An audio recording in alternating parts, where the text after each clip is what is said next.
वक्फ के हवाले से आज पहले विधानसभा से लोकसभा से उनका पास हो गया और उसके नतीजे में ये एक मजहब इस्लाम में एक चीज वक्फ है। रामनवमी है, मेरे साथ बोलिए जय श्री राम, जय श्री राम, जय श्री राम।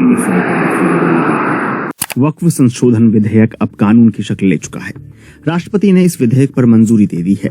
भारत में इस पर राजनीति गर्म है। इस बीच भारत के दो पड़ोसी मुल्कों यानी पाकिस्तान और बांग्लादेश में वक्फ कानून में संशोधन पर विरोध की आवाजें उठ रही हैं। बांग्लादेश जमाते इस्लामी, बांग्लादेश इस्लामी छात्र शिविर ने बयान जारी कर इस विधेयक के पास होने की निंदा की है। मतलब वक्फ ये है कि किसी ने दे दिया, किसी को वक्फ कर दिया।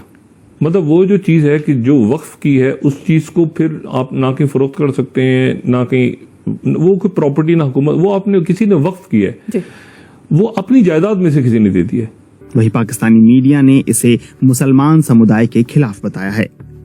पहले बांग्लादेश की बात करें तो बांग्लादेश जमात इस्लामी के जनरल सेक्रेटरी मियां गोलम पोरवार ने इस पर एक बयान जारी किया। यानी कि आप जानते हैं MBS को, मोहम्मद बिन सलमान को जी, उन्होंने कई कंट्रीज के लिए वीजा सर्विसेज बंद कर दी हैं। जी हाँ, कहा यह जा रहा है कि जून के मिड तक जो है वो ये वीजा नहीं मिलेंगे। ना तो उम्र के लिए वीजा मिलेगा, ना ही कोई जॉब के लिए जा सकता है, और ना ही फैमिली वीजा जो है वो सऊदी अरब इशू करेगा। तकलीफ हुई। वैसे आज मैंने RSS के उनके दत्ताता हरिया हुसाबल हैं कोई। हम लाते हैं टॉक शोज और अनलिमिटेड एंटरटेनमेंट सिर्फ YouTube पर। अगर आपने अभी तक हमारा चैनल सब्सक्राइब नहीं किया तो अभी सब्सक्राइब करें और बेल आइकॉन को क्लिक करके हमारी लेटेस्ट वीडियोस के बारे में अपडेट जानें। तो उनका मैं स्टेटमेंट मैंने देखा है तो मुझे तो समझ से कासिर हूं मैं कि ये वहां पे ये टाइम्स ऑफ इंडिया में कोट कर रहा हूँ 30th, should we start digging up 30,000 mosques. अच्छा, ये मैं टाइम्स ऑफ इंडिया को कोट कर रहा हूँ यहाँ पे। बात ये सारी कि ये इन्होंने एक बयान इन्होंने दिया कल या परसों, और दूसरी जो बात है वो ये है कि वहाँ पर जो ठीक है ना अपनी जायदाद का हिस्सा उसने कहा कि यार ये मेरी बहुत बड़ी ज़मीन थी, इस ज़मीन का एक हिस्सा मैंने वक्फ कर दिया। वो वक्फ करने से मतलब ये है कि वो वहाँ पे कोई मदरसा बने, कोई मस्जिद बने, कोई वहाँ पे यतीम खाना बने, वहाँ पे कोई भी ऐसी चीज़ जो कि जिसके नतीजे में जो है वो मतलब उस शख्स ने की जो ख्वाहिश थी कि ये वक्फ हो जाए, इस काम के लिए वक्फ हो गई। वो सरकारी प्रॉपर्टी नहीं है, वो ऐसा नहीं है कि कब्जे किए हुए लोगों ने, वो वक्फ लोगों ने अपनी जायदादें वक्फ की। अब वो जो वक्फ की हुई जगह हैं, उन वक्फ की हुई जगहों में जो है वो 8,72,351 जायदादें हैं जो लोगों ने वक्फ की हैं।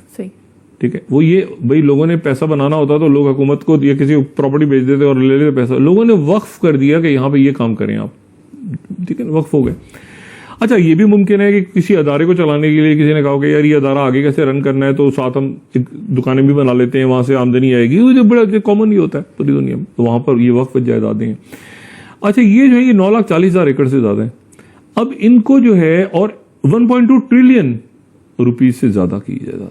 अब उन जायदादों के ऊपर जो है वो जो है उसमें उन्होंने अमेंडमेंट कर ली और उसके नतीजे में वो कानून पास हो गया। अब आज वहाँ पे लोग कांग्रेस में चले गए हैं। अब एक तरह से तो ये उनकी डोमेस्टिक पॉलिटिक्स है, ये डोमेस्टिक पॉलिटिक्स नहीं है क्योंकि इसके असरात पूरी दुनिया में मौजूद जो लोग हैं। अब आप मसाजिद के बारे में अगर ये बात करेंगे तो जाहिर है कि फिर एक वहाँ पे तनाव पैदा होगा और हो चुका है बहुत ज़्यादा। पहले बहुत ज़्यादा पोलराइज सोसाइटी है, उसमें वक्फ के मसला इस वक्त लेकर आ गए इस टाइम पे। तो और साथ ही बातें हो रही हैं कि मसाजिद को शहीद किया जाएगा, नुकसान पहुंचाया जाएगा, इस तरह की बातें हो रही हैं सारी।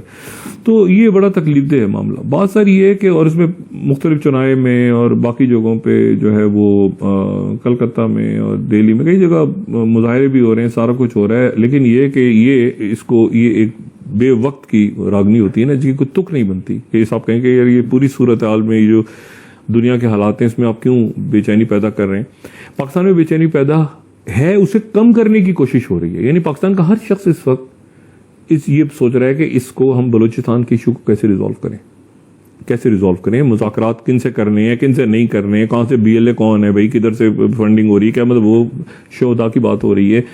अटैक्स कैसे हो रहे हैं, क्या हो रहा है, बेचैनी को खत्म करने के एक है कि बैठे बैठे एक इशू आप खड़ा कर दें। तो ये वो हुआ है, वक्फ के बिल को उन्होंने यहाँ पे अमेंड कर दिया और उसके नतीजे में बहुत बड़ी तादाद में 200 से ज्यादा जो मेंबर पार्लियामेंट हिंदू, उन्होंने इसकी मुखालफत की है। 200 से ज्यादा इस अमेंडमेंट की, ये बहुत बड़ी बात है। 1931 में ब्रिटिश के हाथों फॉर्म किया हुआ, हमारे देश में कुछ ऐसे मुसलमान हैं जो अपनी मुफाद के लिए, अपने फायदे के लिए ब्रिटिश का और जिन्ना का शरिया लॉ, वक्फ बोर्ड, ऐसी बहुत सारी चीजों को आज तक लेकर चल रहे हैं क्योंकि इससे उनका फायदा बहुत हो रहा है। तो ब्रिटिश ने 1931 में वक्फ बोर्ड को फॉर्म किया था, एस्टैब्लिश किया था, और 1954 में नेहरू जी के नेतृत्व में वक्फ बोर्ड को एक कमेटी बनाई गई, एक ऑर्गेनाइजेशन बनाया गया, लेकिन इरादा बहुत अच्छा था, सोशल अवेयरनेस और सोशल वेलफेयर करने का इरादा था, जिससे मुस्लिम कम्युनिटी में शिक्षा के ऊपर काम हो, उनके फलाह और बहबूद के ऊपर काम हो, उनकी तरक्की के लिए काम हो, उनको और बेहतर बनाने के लिए काम हो, मुसलमानों को ग्रूम करने के लिए काम हो, बहुत सारी स्कूलें खुल जाएं, बहुत सारे मदरसे खुल जाएं, बहुत सारे एकेडमिक क्वालिफिकेशन की जगह खुल जाए। इसके लिए वक्फ बोर्ड को बहुत सारे प्रावधान और बहुत खुली छूट दी गई।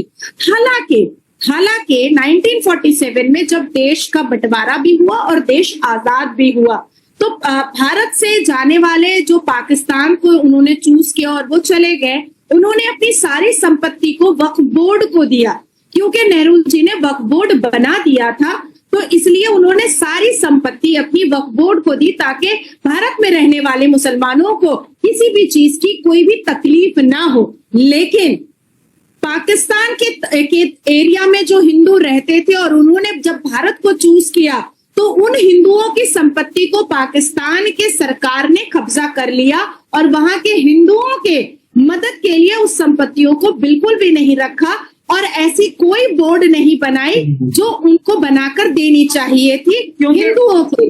क्योंकि आपने जैसे खुद ही एक्सप्लेन कर दिया कि हिंदुस्तान में यानी 1947 से पहले ही मुसलमानों के लिए वक्फ बोर्ड मौजूद था, लेकिन जब 1947 के बाद पाकिस्तान और हिंदुस्तान अलग अलग हुए तो यहाँ पे कोई ऐसा बोर्ड, कोई ऐसी ऑर्गेनाइजेशन, कोई ऐसी फाउंडेशन मौजूद नहीं थी कि भाई जहाँ पे हिंदू कम्युनिटी ये कह जाती कि ये हम इनके हवाले करते हैं। इसलिए मैं थोड़ा सा ये क्लियर करता चलूं, या बताता चलूं, पाकिस्तान गवर्नमेंट का ये स्टांस रहा कि भाई यहाँ से हिंदू कम्युनिटी जा रही है, ये यहाँ से जाएगी और वहां से जो मुसलमान आएंगे उनके हिस्से की जगह हम इन्हें दे देंगे, यानी कि हम इस तरीके से थोड़ा शिफ्ट कर लेंगे। जबकि बहुत सी ऐसी प्रॉपर्टी थी, सिंध के इलाके की अगर बात करें, बहुत से ऐसे मैंने सुना है, मैंने देखा है कि बहुत बहुत बड़ा रकबा था जो कि हिंदू कम्युनिटी का था, लेकिन वो फिर जिस तरीके से डिस्ट्रीब्यूट किया गया और ये सारी चीजें, नादिया जी, लेकिन इंडिया में इसके बरक्स हुआ, इसके उल्ट हुआ। नहीं, आपके सिंध के पास और आपके बलोच के पास जितनी भी कैंटोनमेंट आर्मीज की जमीन है ना, वो हमारे हिंदुओं की जमीन है। यहाँ तक कि आपको याद होगा कि जब पहली बार न्यूक्लियर बॉम्ब का टेस्ट पाकिस्तान में जिस जमीन पर हो रहा था, वो जमीन को बर्बाद जो कर दिया पाकिस्तान की सरकार ने, क्योंकि अब वहां तो ना फसल होता है ना कुछ भी होता है, वो भी हमारे हिंदुओं की छोड़ी हुई जमीन थी। इतिहास के पन्नों को खोलना मुझे बहुत पसंद है और मैं इतिहास के पन्नों को बहुत बारीकी से पढ़ती हूँ। अब आपने एक बात कही कि रेलवे और आर्मी के बाद वक्फ बोर्ड आता है, नहीं, ये गलत है। रेलवे के बाद वक्फ बोर्ड की प्रॉपर्टी है, उसके बाद आर्मी की प्रॉपर्टी है हमारे यहाँ। रेलवे के पास जितनी प्रॉपर्टी है उसके बाद वक्फ बोर्ड की प्रॉपर्टी है और उसके बाद फिर आर्मी की प्रॉपर्टी है। अब आती है बात कि पूरे भारत देश में वक्फ बोर्ड के पास 9.4 लाख एकड़ जमीन है।